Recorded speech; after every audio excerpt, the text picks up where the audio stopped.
Okay, this book came highly recommended from James in Miss Kayla's class. Creepy pair of underwear.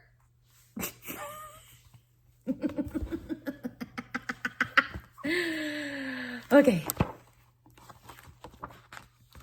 Jasper Rabbit needed new underwear on Thursday. Mom took him to the underwear store and grabbed the last 3 packages of plain white.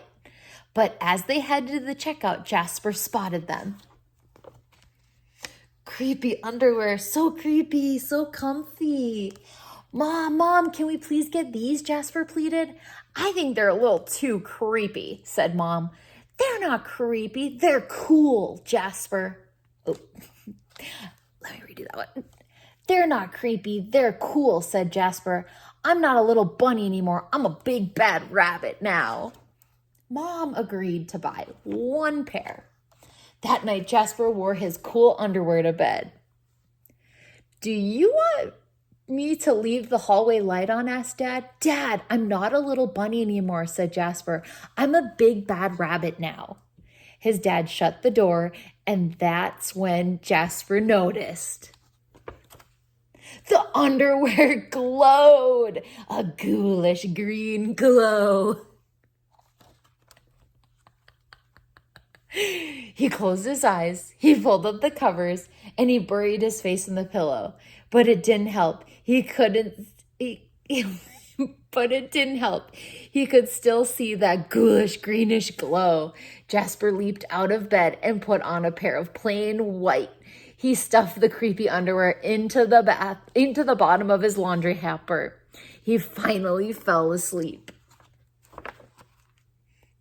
But when he got up the next day, he was wearing the creepy underwear. Jasper threw them in the garbage can. He was still a big bad rabbit. He wasn't scared of anything. But he was done with scary underwear. After school, Jasper was doing his homework when he heard it, a scratching, scraping sound coming from his dresser. He opened the drawer and they were back, staring at him with that ghoulish, greenish glow. He snatched the creepy underwear out of the drawer. He grabbed a big envelope with some stamps. It says to China. Bye-bye, scary underwear, he said, dropping the package in the mailbox. When he opened the front door the next morning, they were there. And were those chopsticks? His creepy pair of underwear had somehow returned from China and had brought him back souvenirs? Jasper grabbed his mom's good sewing scissors. She didn't like him using them, but this was an underwear emergency. This time, the creepy underwear were gone for good. At bedtime, he slowly opened his underwear drawer. Nothing, just plain white undies. He searched under his bed. He shook out his lampshades. Whew, there was no sign of creepy underwear. He went into the bathroom to comb his ears. They were back. What's the matter with you? His mom asked. You're so jittery lately. Nothing, he yelped. A grown rabbit couldn't be terrified of his underpants. He seized the underwear. He snagged a shovel from the garage and he rode. He didn't stop pedaling until he reached Creek Hanger Hill. Jasper began to dig. He dug until his hole was dark and deep and 100% underwear proof. He dropped the underwear in. They gleamed from the bottom. That ghoulish greenish glow. But not for too long. When he got home, Jasper crept up to his dresser. They couldn't be in there. There was no way, right? He reached for the handle. He peeked in.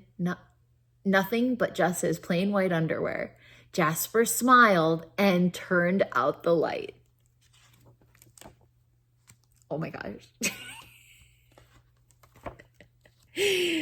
There was just one problem. It was really dark in there, even for a big rabbit. Jasper turned on the light. He looked at his non-glowing pair of plain white undies, and he knew what he had to do. The creepy underwear were still a little muddy, but they were still...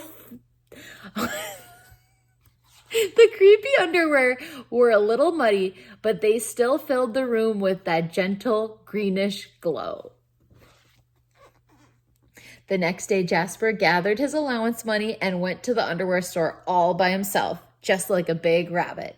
That night, Jasper wasn't scared at all. He laid down to sleep. He smiled, and so did his underwear, because they had finally found somebody who wasn't scared of creepy underwear. That book was great. Creepy pair of underwear.